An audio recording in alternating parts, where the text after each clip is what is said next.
গল্পের শুরুতে আমাদের দেখানো হয় জোনাস টেইলর নামের এক ড্রাইভারকে। তার আসল কাজ হলো সমুদ্রের তলায় কোনো সাবমেরিন অ্যাক্সিডেন্ট করলে সেখান থেকে বিপদে পড়া মানুষদের অক্ষত অবস্থা উদ্ধার করে আনা।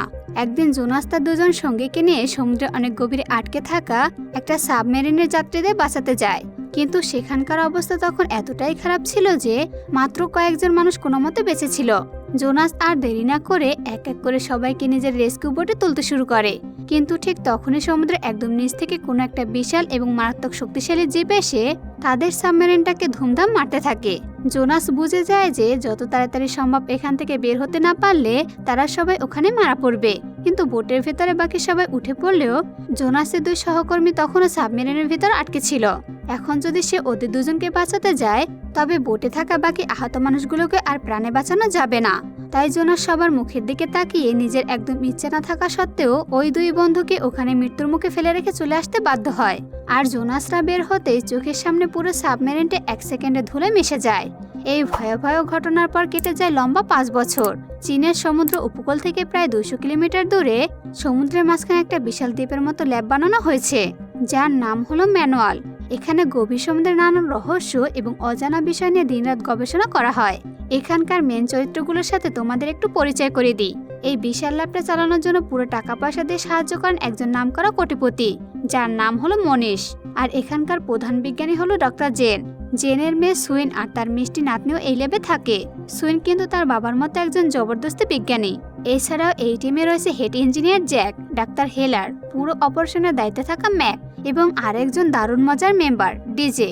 এরা সবাই মিলে বর্তমানে তাদের 3 জন গবেষককে একটা স্পেশাল সাবমেরিনে করে সমুদ্রের তলদেশে এক অজানা মিশনে পাঠিয়েছে। ডক্টর জেন সবাইকে বুঝিয়ে বলেন, আমাদের ধারণা মারিয়ানা ট্রেঞ্চ পৃথিবীর সব জায়গা থেকে গভীর জায়গায় নয়। আমরা উপর থেকে যেটাকে সমুদ্রের শেষতলা বলে মনে করি সেটা আসলে হাইড্রোজেন সালফাইডের একটা ঘন আস্তরণ। আমাদের অজান্তে ওই স্তরের নিচে হয়তো সম্পূর্ণ আলাদা এক আদিম দুনিয়া লুকিয়ে আছে। তারা মূলত এটাই পরীক্ষা করতে গেছে। এর কিছুক্ষণ পরে সাবমেরিনটি সফলভাবে ওই হাইড্রোজেন সালফাইডের স্তর পার করে নিচে চলে যায়। সেখানে গিয়ে দেখা যায় গবেষকদের ধারণা একদমই ঠিক ছিল। সমুদ্রের ওই স্তরের নিচে সবার চোখ এড়িয়ে সম্পূর্ণ আলাদা একটা আদিম বস্ত্রতন্ত্র গড়ে উঠেছে। এই অভূতপূর্ব দৃশ্য দেখে সাবমেরিনের ভিতরে থাকা সবাই খুব খুশি হয়, কারণ তারা বিজ্ঞানের ইতিহাসে সম্পূর্ণ নতুন কিছু আবিষ্কার করে ফেলেছে।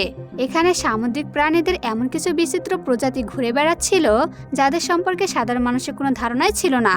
আসলে এই জায়গাটা বছরের পর বছর ধরে বাকি দুনিয়া থেকে একদম আলাদা হয়ে লুকিয়েছিল থার্মোক্লাইনের তাপমাত্রার নিয়মের কারণে। এই নিয়মে সমুদ্রের উপরের স্তর গরম জল আর নিচের অতিরিক্ত ঠান্ডা জল একে অপরের থেকে সম্পূর্ণ আলাদা থাকে, যা একটা অদৃশ্য দেয়ালের মতো কাজ করে। কিন্তু গবেষকদের এই আনন্দ বেশিক্ষণ স্থায়ী হয় না। সাবমেরিনের ভিতরে গবেষকরা হঠাৎ মনিটরে দেখতে পায় যে বিশাল বড় কোনো একটা জীব প্রচুর গতিতে তাদের সাবমেরিনের দিকে ধেয়ে আসছে। আর দেখতে না দেখতে সেই অদৃশ্য দানবরা তাদের সাবমেরিনের উপর প্রচন্ড ধাক্কা মারে।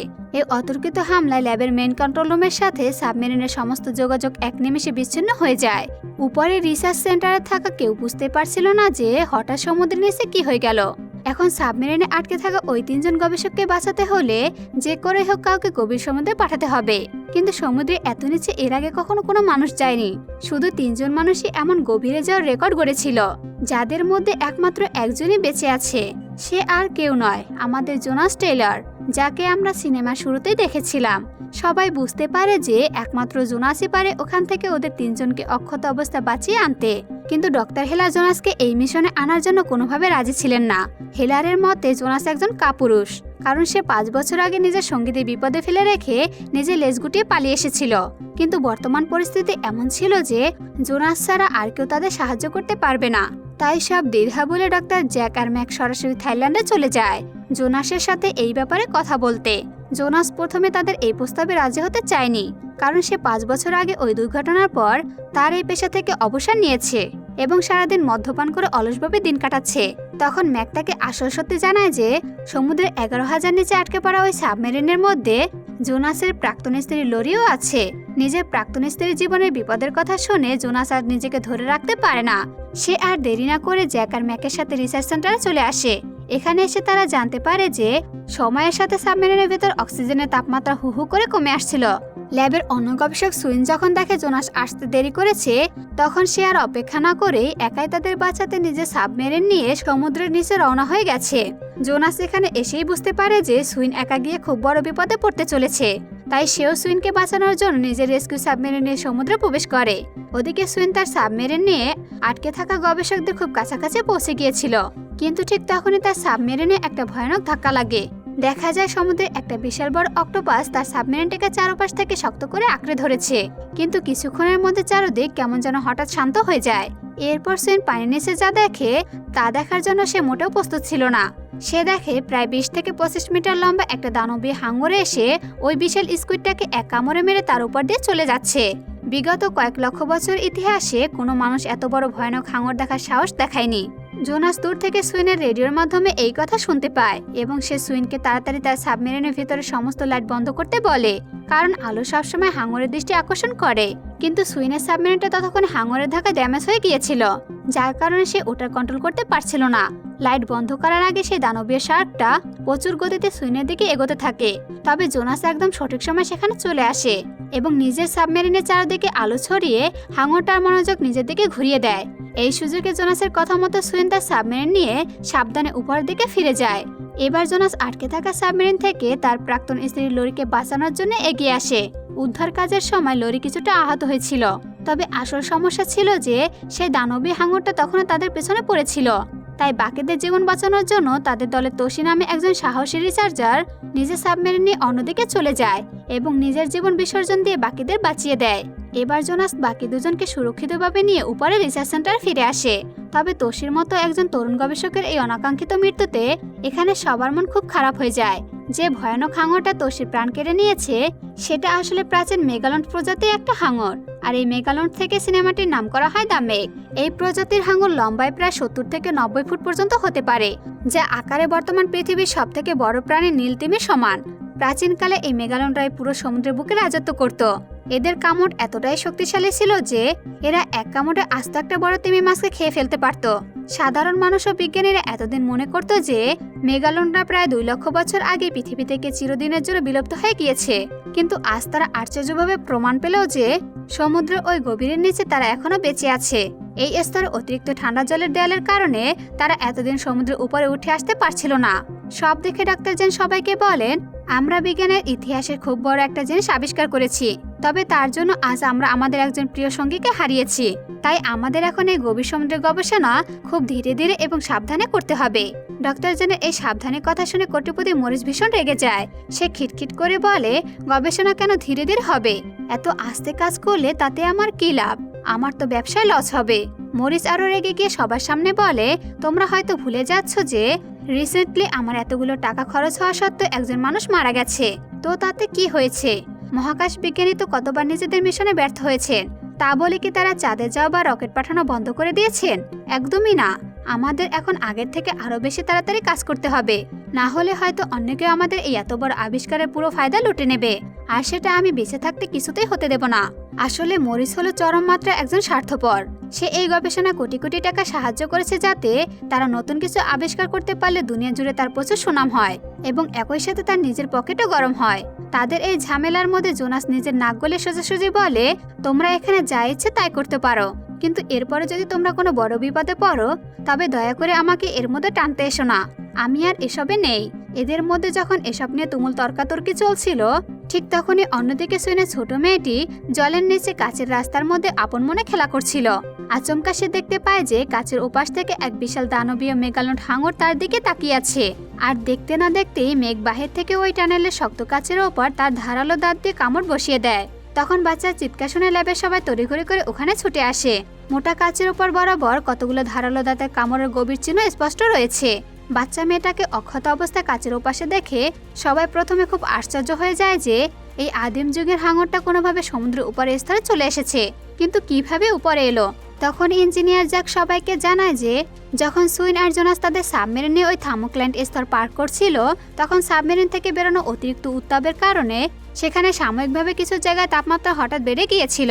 আর ওই একটুখানি গরম জলের জায়গায় মেগালন্ডকে উপরে আসার জন্য একটা ফাঁকা রাস্তা তৈরি করে দিয়েছে।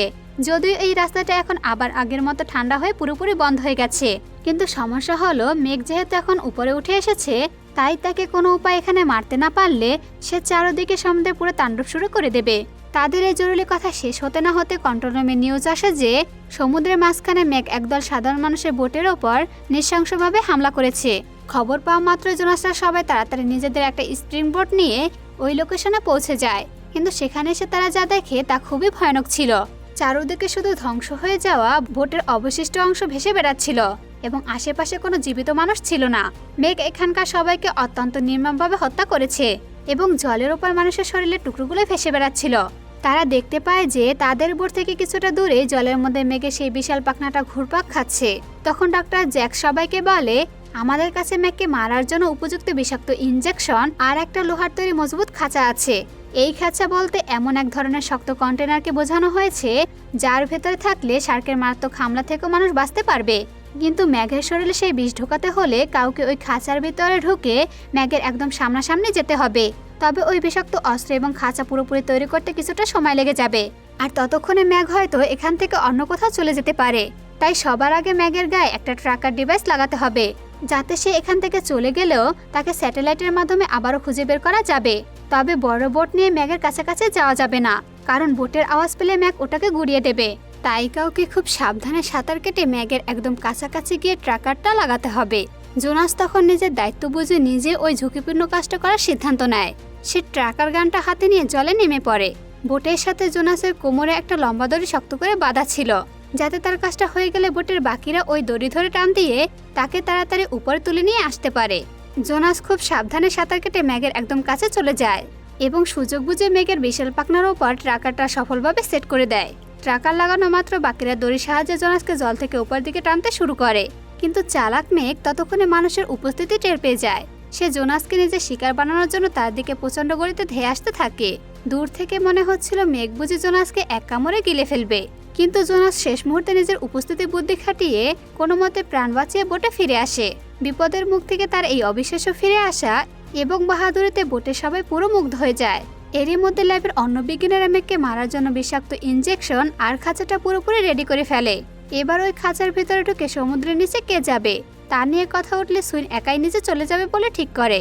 সুইনের এই জেদ দেখে জোনাস তাকে আটকায় এবং বলে, তুমি কেন শুধু শুধু নিজের জীবন বিপন্ন করতে নিচে যাচ্ছ? আমি নিজেই যাচ্ছি, কারণ এই দানবের মুখোমুখি হওয়া অভিজ্ঞতা আমার আগেই আছে। কিন্তু সুইন নিজের সিদ্ধান্তে অটল থাকে। সে জোনাসকে বুঝিয়ে বলে যে সে আগে এভাবে বহুবার সাহসের সাথে জলের নিচে গিয়ে কাজ করেছে, তাই এবারও সে ঠিকই পারবে। সুইনের জোরাজোরিতে কিছুক্ষণ পর তাকে লোহার তৈরি মজবুত খাঁচার ভেতর ঢুকিয়ে ক্রেনের সাহায্যে সমুদ্রের নিচে পাঠিয়ে দেওয়া হয়। সুইন পানির নিচে পৌঁছানো মাত্রই সেই দানবীয় হাঙরটা তার খাঁচার চারপাশে চক্কর কাটতে শুরু করে। সুইন কাঁপানো হাতে সুযোগ খুঁজছিল যে কিভাবে সে মেঘের চোখের নিচে বিষাক্ত ইনজেকশনে পুশ করবে, কিন্তু সুইন কিছু করার আগে মেঘ হঠাৎ ক্ষিপ্ত হয়ে খাঁচার এক মস্ত কামড় বসিয়ে দেয় এবং ওটাকে টেনে হিঁচড়ে অন্যদিকে নিয়ে যেতে থাকে। তবে খাঁচাটা অত্যন্ত শক্তিশালী এবং লোহা দিয়ে তৈরি হওয়ায় সুইন ওটার ভেতর তখনও সুরক্ষিত ছিল। কিন্তু মেঘ যখন আরো হিংস্র হয়ে পুরো খাঁচাটা গিলে ফেলার চেষ্টা করে, তখন সুইনকে বাঁচানোর জন্য জোনাস আর এক সেকেন্ডও দেরি না করে নিজের পিঠে অক্সিজেন সিলিন্ডার বেঁধে সোজা জলে নেমে পড়ে। জোনাস জলে নিচে গিয়ে খাঁচায় লাগানো মেঘের দাঁতে প্রচণ্ড জোরে এক ঝটকায় মারে, যার ফলে মেঘের মুখ থেকে খাঁচাটা বাহিরে বেরিয়ে আসে। কিন্তু ঠিক তখনই একটা নতুন বিপদ দেখা দেয়। মেঘের কামড়ের ধাক্কায় সুইনের অক্সিজেন মাস্কটা মাঝখান থেকে ফেটে যায়। এর মানে হলো আর কিছুক্ষণের মধ্যে সুইনের সিলিন্ডার সব অক্সিজেন শেষ হয়ে যাবে। পরিস্থিতি খারাপ দেখে জোনাস সাঁতরে দ্রুত সুইনের খাঁচার কাছে চলে আসে, কিন্তু খাঁচার মেন গেটটা জ্যাম হয়ে যাওয়ায় সে ওটা খুলতে পারছিল না। এরই মধ্যে আরো বড় দুর্ঘটনা ঘটে। যে কেবলের সাহায্যে খাঁচাটা উপরে বোটের সাথে বাঁধা ছিল, ভারী ক্রেনের সেই অংশটা বোট থেকে ভেঙে সরাসরি জলের মধ্যে পড়ে যায়। এখন ওই ভারী ক্রেনটা সুইনের পুরো খাঁচা সহ তাকে সমুদ্রের একদম তলদেশে টেনে নিয়ে যাচ্ছিল। জোনাস নিজের জীবনের ঝুঁকি নিয়ে একদম শেষ মুহূর্তে সুইনকে ওই খাঁচা থেকে বের করে নিয়ে আসে। ঠিক তখনই মেঘ আবারও তাদের উপর হামলা করে, কিন্তু একটু আগে মেঘ যখন সুইনের খাঁচায় কামড় দিয়েছিল, তখন খাঁচার গায়ে লাগানো বিষাক্ত কেমিক্যাল মেঘের মুখের ভিতরে চলে গিয়েছিল, যার ফলে বিষের কারণে মেঘ এবার ধীরে ধীরে নিস্তেজ হতে শুরু করে এবং শেষমেশ মারা যায়। জোনাস তখন সুইনকে শক্ত করে জলের উপর টেনে নিয়ে আসে। অনেকক্ষণ আগে সুইনের অক্সিজেন শেষ হয়ে গিয়েছিল বলে সে ততক্ষণে সম্পূর্ণ অজ্ঞান হয়ে গিয়েছিল। এরপর বোটে তোলার পর সুইনের জ্ঞান ফিরে সে দেখে তার বাবা ডাক্তার সেন পাশে বসে তার মাথায় হাত বুলিয়ে দিচ্ছে। সুইন কেবিন থেকে ধীর পায়ে বাহিরে বেরিয়ে দেখে ল্যাবের অন্য সঙ্গী সাথীরা মেঘের সেই বিশাল ডেড বডি একটা বড় ক্রেনের সাহায্যে বোটের ওপর ঝুলিয়ে রেখেছে। আর সবাই মিলে নিজেদের এই অসম্ভব জয়ের জন্য আনন্দে মেতে উঠেছে। আনন্দ করারই কথা, কারণ তারা নিজেদের প্রাণ হাতের মুঠোয় রেখে সমুদ্রে এই আদিম দানবটা মোকাবিলা করেছে। তবে ডক্টর জেনের মনে একটু খারাপ লাগছিল, কারণ তারা বিজ্ঞানের ইতিহাসে অত্যন্ত দুর্লভ এক সামুদ্রিক প্রাণী আবিষ্কার করেছিলেন। কিন্তু পরিস্থিতির শিকারে পড়ে সেই প্রাচীন আবিষ্কারকে তাদের এভাবে নিজেদের হাতে ধ্বংস করে দিতে হলো। এখন সবকিছু ঠিকঠাক হয়ে গেছে দেখে মনে হতে পারে যে সিনেমার গল্প হয়তো এখানেই শেষ, কিন্তু আসল টুইস্ট তো এখনো বাকি। হঠাৎ করে সমুদ্রের জল তোড়পাড় করে অন্য আরেকটি বিশাল হাঙর জল থেকে উপরে উঠে আসে এবং আগের মেঘের দেহটাকে এক কামড় টেনে জলের নিচে নিয়ে যায়। আর এই নতুন মেঘটি আকারে আগের মেঘের থেকে অনেকটাই বড় আর ভয়ঙ্কর ছিল। তার বিশাল শরীরের ভারে জোনাসদের বোটটা মাঝ সমুদ্রে উল্টে যায় এবং বোটের ভেতর থাকা সবাই হুটমুট করে জলের মধ্যে পড়ে যায়। এখানে প্রশ্ন আসতে পারে যে এই দ্বিতীয় মেগালোডটা হঠাৎ কোথা থেকে আসলো। আসলে জোনাসের রেস্কিউ সাবমেরিন যখন ওই থামোক্লান স্তর পার করেছিল, তখন যে গরম জলের রাস্তা তৈরি হয়ে গিয়েছিল তার ভিতরে আসলে একটা নয় বরং দুটো মেগালোড উপরে চলে এসেছিল। বোট উল্টে যাওয়ার সময় ডক্টর জেন মারাত্মকভাবে আঘাত পান এবং গুরুতর জখম হয়। তাকে বাঁচাতে হলে এখনই তাড়াতাড়ি শহরে হাসপাতালে নিয়ে যাওয়া দরকার। কিন্তু মাঝ সমুদ্রে এই শুনশান জায়গায় বোট ছাড়া তারা উদ্ধার পাবে কিভাবে? তার উপর বাকিরা সবাই কোনো মতে উল্টে যাওয়া বোটের ওপর উঠে পড়লেও জ্যাক্স আর হেলার তখন বোট থেকে কিছুটা দূরে ভাসছিল। আর সেই দ্বিতীয় মেঘটা প্রচুর গতিতে তাদের দিকে আসছিল। মেঘকে আসতে দেখে ডাক্তার হেলার নিজের জীবনের মায়া ত্যাগ করে ইচ্ছে করে জলের মধ্যে জোরে জোরে হাত পা ছাড়াছাড়ি করতে শুরু করে, যাতে মেঘের পুরো মনোযোগ তার দিকে চলে যায়। ডক্টর হেলারের এই ত্যাগের কারণে মেঘ জ্যাক্সের দিকে না গিয়ে হেলারকে নিজের মুখে চেপে ধরে জলের গভীরে টেনে নিয়ে যায়। তোষির মতো ডাক্তার হেলারও নিজের প্রিয় বন্ধু এবং সহকর্মীদের বাঁচানোর জন্য নিজের অমূল্য প্রাণ বলিদান দেয়। এরপর জোনাস ও বাকিরা সবাই মিলে একটা ছোট স্পিডবোট করে তাদের হেডকোয়ার্টারের দিকে এগোতে থাকে। কিন্তু মেঘ তখনও জলের নিচে তাদের পিছু ছাড়ছিল না। সেই সময় কোটিপতি মরিসের কিছু নিজস্ব লোকজন তাদের লোকেশন ট্র্যাক করে বড় জাহাজ নিয়ে মাঝ সমুদ্রে চলে আসে। তারা মেঘের গায়ে দূর থেকে একটা ট্রাকার ফিট করে দেয় এবং তারপর তার দিকে অবিরাম গুলি চালাতে শুরু করে। কিন্তু মেঘের এই বিশাল শরীরের সামনে এই সামান্য বুলেটের আঘাত কোনো ক্ষতি করতে পারছিল না। মরিসের লোকদের আসার আসল উদ্দেশ্য ছিল মেঘকে ওখান থেকে ভয় দেখিয়ে তাড়িয়ে দেওয়া। এদিকে বোটের ভেতর ডক্টর জেনের শারীরিক অবস্থা মারাত্মক খারাপ হয়ে যায়। তিনি আর সহ্য করতে না পেরে সুইনের কোলের ওপর নিজের শেষ নিঃশ্বাস ত্যাগ করে। এরপর বাকিরা কোনো মতে সুরক্ষিতভাবে আবারও তাদের হেডকোয়ার্টার দিকে ফিরে আসে। সুইন কোনোভাবেই মেনে নিতে পারছিল না যে তার প্রিয় বাবা এখন আর এই পৃথিবীতে বেঁচে নেই। জোনাস তখন সুইনের পাশে বসে তাকে সান্ত্বনা দিয়ে বলে, দেখো সুইন, আমরা চাইলেও সবসময় সবাইকে বাঁচাতে পারি না। আমিও 5 বছর আগে আমার খুব কাছের 2 বন্ধুকে বাঁচাতে পারিনি, যার আফসোস আমার আজও হয়। কিন্তু এটাই হচ্ছে কঠোর জীবন, সবসময় আমাদের পরিকল্পনা অনুযায়ী সবকিছু হয় না। এরপর মরিস ল্যাবে সবাইকে নিয়ে একটা জরুরি মিটিং ডাকে। সে গম্ভীর মুখে বলে, আমি চীনের সরকারকে সমুদ্রে এই দানবের ব্যাপারে অলরেডি সবকিছু জানিয়ে দিয়েছি। তারা মেঘকে মারার জন্য খুব শীঘ্রই বড় সেনা পাঠাবে। শুধু চীন না, আমি আরও কয়েকটি শক্তিশালী দেশে এই খবর পাঠিয়েছি। তাই এখন আমাদের নিজের ঝুঁকিতে কিছু করার দরকার নেই। আমি আজ থেকে এই রিসার্চ সেন্টার চিরকালের জন্য বন্ধ ঘোষণা করেছি। কাল সকালে তোমাদের নিতে বড় জাহাজ আসবে। তোমরা ওটাতে করে এখান থেকে যে যার বাড়ি চলে যাও। এই কথা বলে মরিস নিজের হেলিকপ্টার করে একা ওখান থেকে চলে যায়। কিন্তু আসলে মরিসের মাথায় অন্য প্ল্যান চলছিল। সে চীনের সরকারকে কিচ্ছু জানায়নি, বরং সে সবার থেকে লুকিয়ে কতগুলো শক্তিশালী জলের বোমার সাহায্যে মাঝ সমুদ্রে বিস্ফোরণ ঘটায় এবং মেঘকে মেরে ফেলার নাটক করে। সে তার দলের কয়েকজন গুন্ডাকে বলে মেঘের দাঁড়ালো দাঁতগুলো কেটে নিয়ে আসতে, কারণ আন্তর্জাতিক বাজারে সেগুলো বিক্রি করে সে কোটি কোটি টাকা কামাতে পারবে। মরিস যখন বিজয়ের হাসিতে নিজের বোটে উঠে দাঁড়ায়, তখনই তারা জলের উপর ভেসে ওঠা মৃতদেহ দেখে বুঝতে পারে যে তারা মস্ত বড় ভুল করে ফেলেছে। আসলে বোমার আঘাতে কোনো মেঘ মরেনি, ওটা ছিল একটা তিমি মাছ। আর আসল মেঘ তখন আশেপাশে কোথাও ওৎ পেতে শিকার খুঁজছিল। নিজের ভুল বুঝতে পেরে সবাই যখন ভয়ে তাড়াহুড়ো করে ওখান থেকে পালাচ্ছিল, তখনই মরিস পা পিছলে বোট থেকে সরাসরি নিচে সমুদ্রের জলে পড়ে যায়। আর জলাৎ মেঘ 1 সেকেন্ডের সময় নষ্ট না করে এক কামড়ে মরিসকে সোজা উপরে পাঠিয়ে দেয়। তার লোভের শাস্তি সে হাতে নাতে পেয়ে যায়। ওদিকে ল্যাবে বসে ম্যাক কম্পিউটারের সাহায্যে জানতে পারে যে মরিস সবার সাথে মিথ্যে কথা বলেছিল। সে আসলে কোনো দেশের সরকারকে মেঘের সম্বন্ধে বিন্দুমাত্র জানায়নি। সেই হিংস্র আদিম জন্তুটা এখন সম্পূর্ণ বাঁধনহারা হয়ে খোলা সমুদ্রে ঘুরে বেড়াচ্ছে। তাই জোনাস আর মার্ক তখনই মেঘকে ট্র্যাক করতে শুরু করে এবং মনিটরে দেখে যে মেঘ এখন সোজা একটা বড় বিচের দিকে ধেয়ে যাচ্ছে, যেখানে উইকেন্ডের কারণে প্রচুর মানুষজন ছুটির দিন কাটাচ্ছে। কেউ জলে সাঁতার কাটছে, কেউ রোদ পোহাচ্ছে, আবার কেউ বা মনের আনন্দে খেলা করছে। এখন সাধারণ মানুষকে সাবধান করার জন্য ওই বিচে পৌঁছাতে জোনাসদের অনেক দেরি হয়ে যাবে, কারণ তারা ওই জায়গা থেকে সমুদ্রে অনেকটা দূরে ছিল। তাই তারা বুদ্ধি করে ঠিক করে যে মেঘকে সমুদ্র সৈকতে যেতে না দিয়ে অন্য কোনো উপায়ে মেঘকে নিজের কাছে টেনে আনবে। কিন্তু সেটা কিভাবে সম্ভব? তখন সুইন একটা দারুণ বুদ্ধি বের করে। সে বলে, আমরা স্পিকারের সাহায্যে জলের নিচে তিমি মাছের কান্নার আওয়াজ প্লে করব। যেহেতু হাঙরদের কাছে অসাধারণ শ্রবণ শক্তি এবং স্মরণ শক্তি থাকে, তাই তিমি মাছের এই চেনা আওয়াজ শুনে মেঘ মনে করবে সেখানে কোনো বড় শিকার আছে এবং সে সৈকত ছেড়ে সোজা আমাদের দিকে চলে আসবে। আর তখনই আমরা তাকে আমাদের অস্ত্র দিয়ে মেরে ফেলব। পরিকল্পনা অনুযায়ী তারা সব প্রয়োজনীয় জিনিসপত্র আর বিষাক্ত অস্ত্র নিয়ে একটা ছোটখাটো জাহাজে করে সমুদ্রের মাঝখানে বেরিয়ে পড়ে। ওদিকে দেখা যায় মেঘ ততক্ষণে বিচে পৌঁছে চারদিকে চরম তাণ্ডব শুরু করে দিয়েছে। সে একের পর এক মানুষকে জলের নিচে টেনে নিয়ে নৃশংসভাবে মেরে ফেলেছিল। তবে বেশি ক্ষয়ক্ষতি হওয়ার আগে সুইনের স্পিকার থেকে বাজা তিমি মাছের সেই চেনা আওয়াজ মেঘের কানে পৌঁছায়। আওয়াজ শোনা মাত্র মেঘ সাধারণ মানুষদের ছেড়ে সোজা জোনাসদের জাহাজের দিকে রওনা দেয়।